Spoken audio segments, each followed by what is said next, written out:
I think that's San Diego style, though, coming through. Another loose ball. Gray and Ginty fighting for it.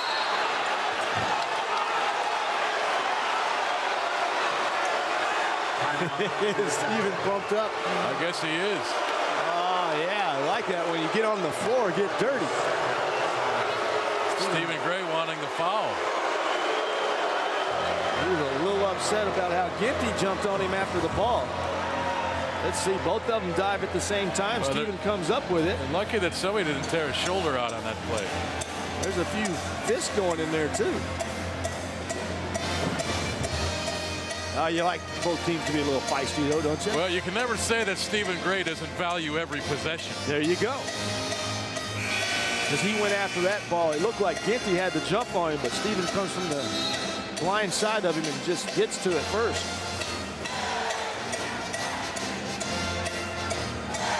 So the possession was jump ball. Possession goes to Gonzaga. You know, usually the official is on top of that. When they go to the floor, they're usually calling jump ball right there, so there won't be any like discrepancy or anybody getting into any type of anger mode down there in that pile. So it was a little slow by the officials that time to call the jump ball. Or actually, Stephen called timeout, didn't he? He did, Craig. That is a smart play by a player once you get possession of the ball. Great catch, Harris, and the finish. Sacre with the assist. I love that play in this game. Oh, the Zags come out of the timeout, and what do they draw up? The high-low. Got your big 7-footer out there throwing to a 6'8" guy that posted up. He's been just on a fire lately, scoring in the post.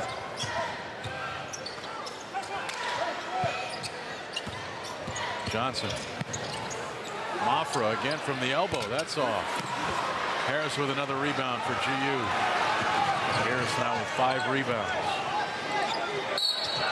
And now a whistle inside.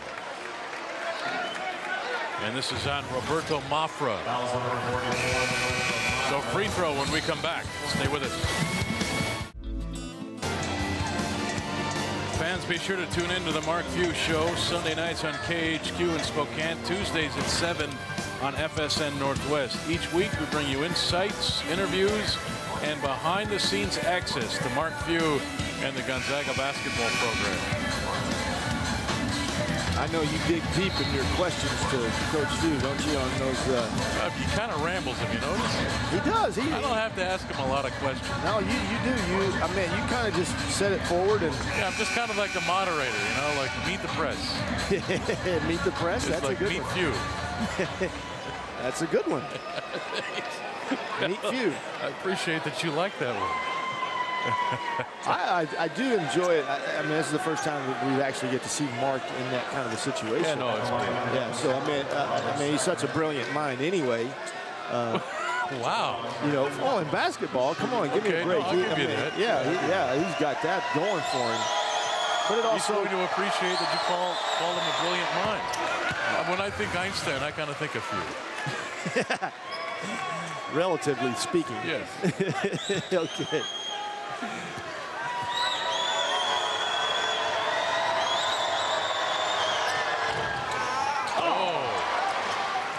That ball was 3/4 of the way in and squirted out.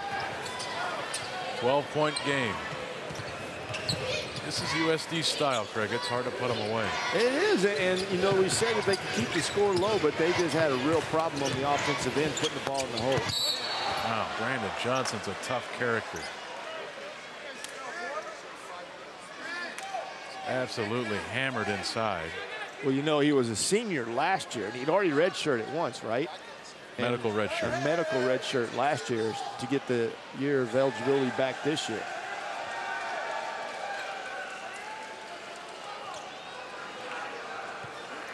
.710 to play. Johnson now with 13 points on 7 of 10 from the free throw line, 3 of 12 from the field. And he's averaging right at 16 points a game, so should be able to get his average. Timeout, Lewis. Could not get the ball in. And I don't know why more teams don't do that. Did you see Elias all over Lewis on the out of bounds? Take away his vision. Take away that. Then the other guys can pressure, right? And stay with whoever they're guarding and make it tough to get the ball inbounds. That's why I think a player like Will Foster is the ultimate defender on the inbound. Well, you know who Austin Day a year ago. Austin Day was, and Tommy Lloyd will tell you that they put Austin on every out of bounds because of his wingspan. You're exactly right. And I don't know how many times we saw him steal the ball, you know, by himself, tip it on the out of or the inbounds pass coming in, and then get the basketball. But yeah, I think one thing that all coaches will tell you is never take the guy off of the ball from out of bounds. 7:10 to play in San Diego. Greg Heinster and Craig Elo were courtside for Gonzaga and USD. 56-44 our score. Johnson with a nice catch. And he's guarded by Bull Kong. Johnson trying to break him down, spins into the middle. Free ball on the way. No good by number 32, Ken Ransiford.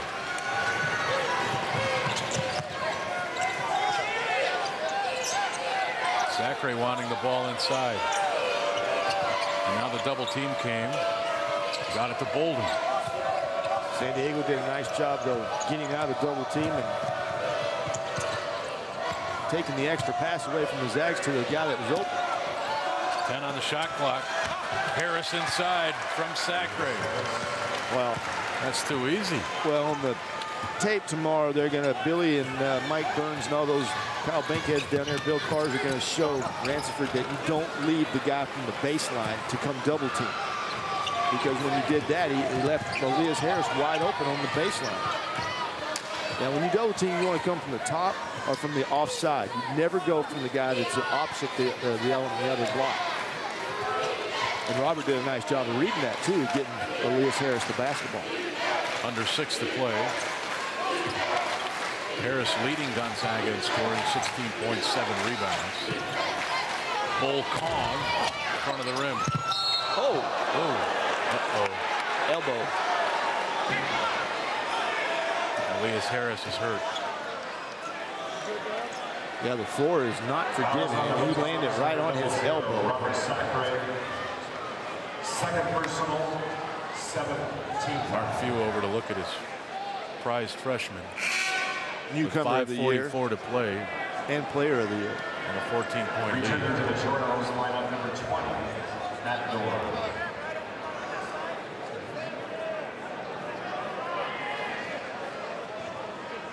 Maybe lower Elias back. Obviously in a lot of pain.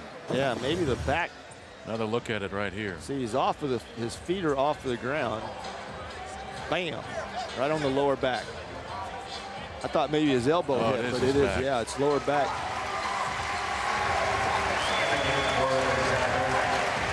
But you know they're a Nike school, so they got all that. I mean, all that stuff they wear underneath now. I don't think the padding helped. It's that little diamond stuff. Yeah, they say that it works. Hurt. Yeah, the floor is not forgiving. The Toronto's are in the bonus. Yeah, he came down pretty hard on that lower back, and that's what broke his fall. And Jackson now at the free throw line. And Mark Few wanting to know why Jackson's at the free throw line when I believe it was one of the bigs that was underneath Harris when he came down. 5:44 to play and a 14-point lead. And Jackson hits the first. I have a feeling we've seen the last of Elias Harris this game. A 13-point lead could be 12 here if he makes this free throw with 5:44. Yeah, you're still pretty comfortable. No, I'm not talking about because of the I'm talking because of the injury. I don't think they need it. This game's not over. Oh, need him to come back. I don't think he will though. Oh, he was hurting that bad and very stiff when he went to the bench. See, he sat down very gingerly. I'm thinking the game is pretty close to over.